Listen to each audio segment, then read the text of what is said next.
Namaskar my dear friends.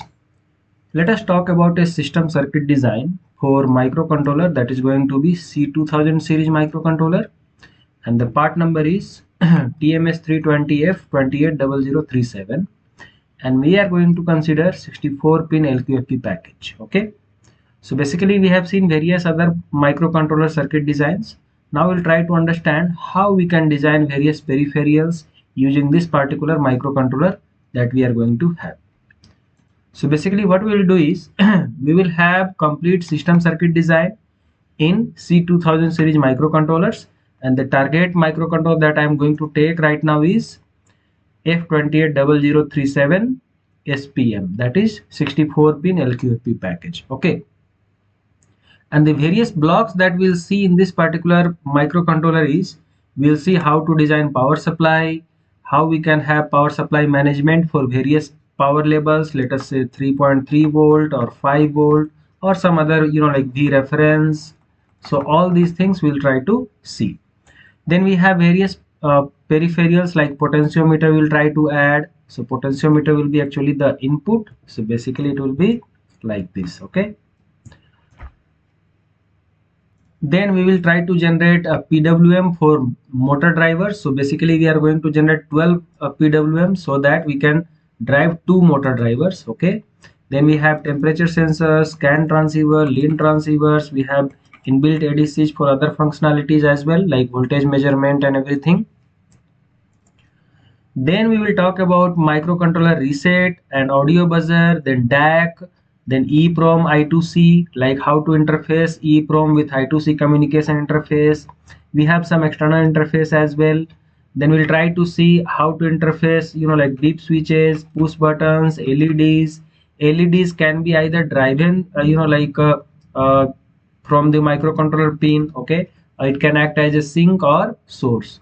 Then we will have microcontroller JTAG programming. So these are the various things that we'll see in the circuit design that we are going to present now. Okay, all right, so as you can see, very first thing that you have to do is the power supply of this particular microcontrollers. Okay, so as you can see, we have power supply pin like nicely put here, like VDD pins, and then VDD IO pin, V reference high, V reference low will be down, and then we have VDA pin, that is analog pin, and we have V regulator pin, which is internal regulator pin. Okay, now we have ground pin downwards, and then we have various GPIOs left side and various analog pins right side. Okay, and this is my JTAG programming pins here.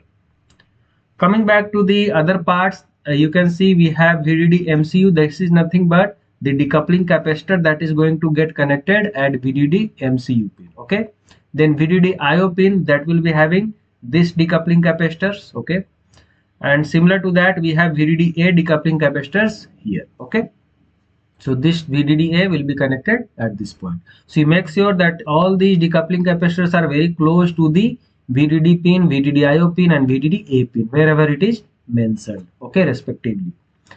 Now what I am going to do is I am going to take the VDD MCU power from VDD IO. For that we have used internal regulator. So if you want to use internal regulator, you can just put it ground. Otherwise, if you want to give separate voltage, so VDD pin will take 1.2 volt. Okay, so this 1.2 volt, if you want to give from outside, you have to pull it high. So you pull it high to VDD IO, which is made right now not connected. Okay, so that you make it high, and it will you will be allowed to give power from outside. Okay, so right now power is not given from outside. This VDD MCU is just a net name. Okay, next thing is we have V reference C, that is for like DAC reference, and other part is we have JTAG programming. So this is my JTAG programming. So JTAG programming is, you can see here we have TMS pin, TCK pin, TDO and TDI pin, and as well as reset pin. So this all are connected at this particular connector. So this is 10 pin normal standard connector. So this connector is going to give you a facility for programming the microcontroller. This is my reset pin, which is going to go ground. Once you press this, the microcontroller will get reset, and this XRSN is connected at like this. Then we have various other pins. Let us say we have PWM generated. So PWM 1A, 1B, 2A, 2B up to 6A, 6B. So a total 12 are there. Okay, and those pins have been taken out here. Now you can see we have one of the BLDC motor driven by this connector, and one more will be driven by this connector. One extra PWM I have generated for like testing purpose, or like maybe you can drive some audio buzzer or something like that. Okay. Then we have other parts, like you can see we have fault signal 1, fault signal 2, so that is for 2 BLDC motors. Then we have like CAN transceiver, so CAN TX, CAN RX will be there. Then we have I2C SDA and I2C SCL is there. Then we have LIN RX, LIN TX, and then SCI or UART, both are same. Okay, so SCI communication interface is also made. We have LEDs connected here, then we have dip switches connected here, then we have push button connected here. Similar to that, what you can do is you can have clock out as well. So if you want, this microcontroller has internal oscillator, so that is giving you a clock signal. That clock signal you can take out and you can utilize for some other application as well. Coming back to the analog pins, so analog pin we have two DAC pins, so DAC A and DAC B output.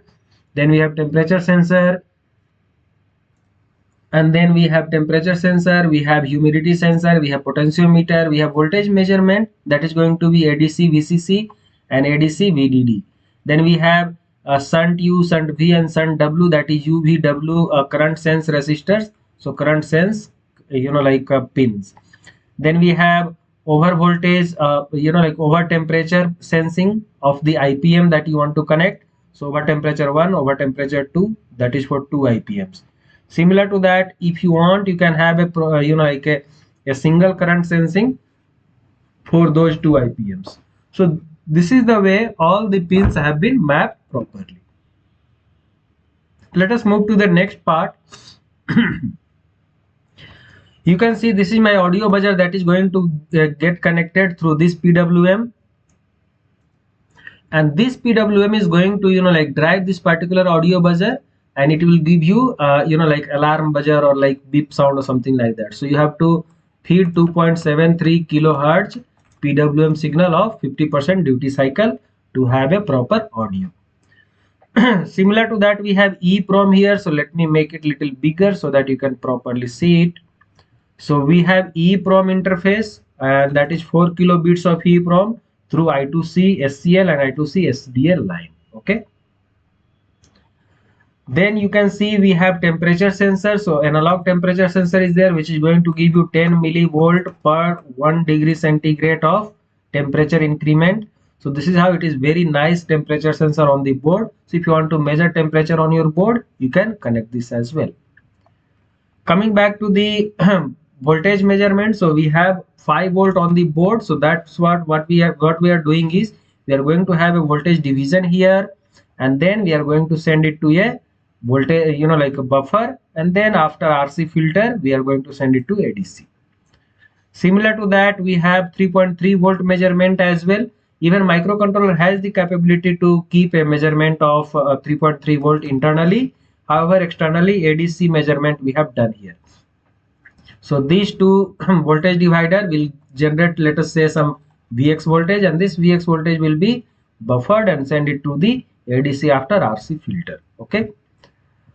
Coming back to the other part, we have added one potentiometer. So this potentiometer will be varying. This VDD is nothing but 3.3 volt. So based on the rotation, the resistance up and down will vary, and this is how a voltage level will appear at potentiometer ANA pin, which will be driven to the ADC.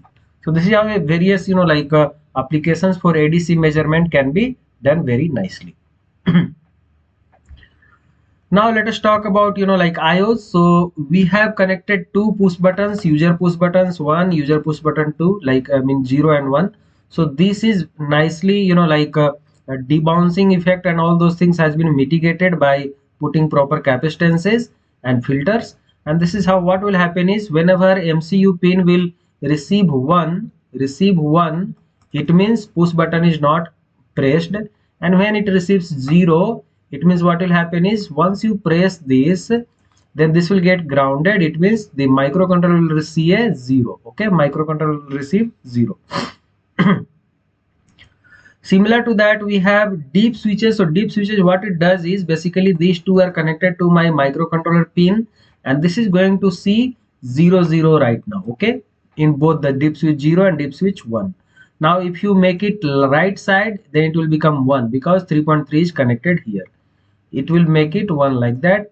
Like that it will work out. Okay, so deep switches are very nice to have the status change of 0 0 0 1 1 0 1 1, and based on that status you can have a decision. Similar to that, we have three LEDs connected: user LED 0 1 2, and these three LEDs can be like driven by microcontroller IOs. And this is not going to consume any current because this is going to drive the gate of the MOSFET, and this MOSFET will switch on, and this is how LED will start glowing. Okay, so any amount of current that the LED is going to consume, that doesn't matter because IO is not involved in that.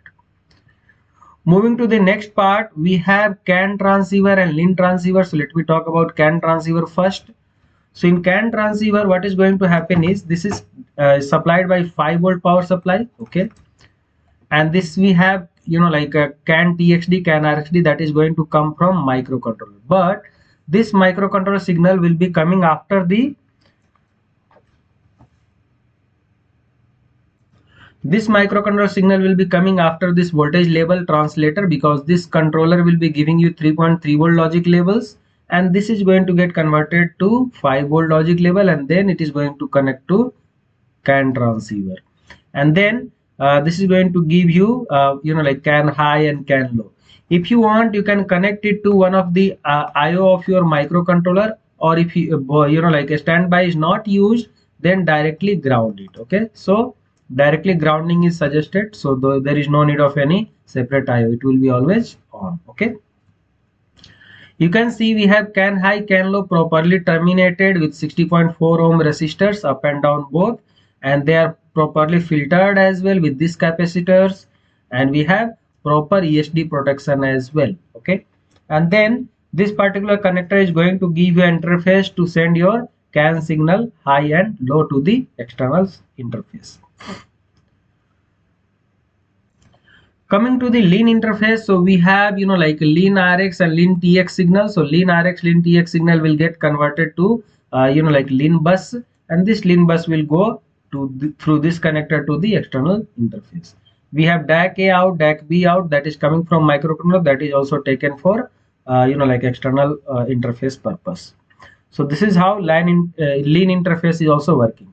If you don't want to use LIN RX, LIN TX signal, then you can use UART signal. That is nothing but in C2000 series we have SCIA, like RX and TX, that is capable of UART as well. So UART signal can be sent here, UART RX, UART TX, and then it will get converted to your LIN bus signal.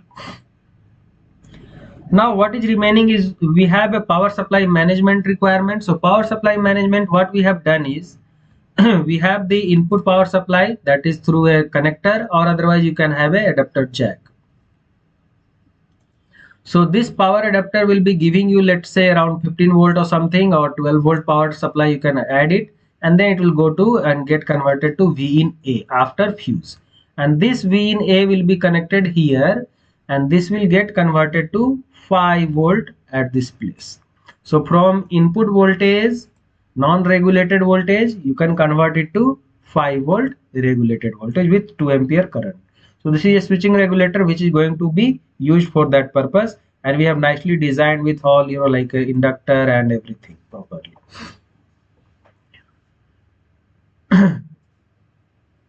Now if you can see, this particular 5 volt is actually going to get monitored through this particular LED. So this particular LED will be glowing, and once there is a like fault condition or something, then reset will go low, and this is how this LED will not glow. It means the output is not there. Okay, similar to that, we need a 3.3 power supply 3.3 volt power supply for microcontroller power supply. So for that, what we have done is this VCC is going to get converted through this linear regulator of 3.3 volt and zero point 0.5 ampere current output.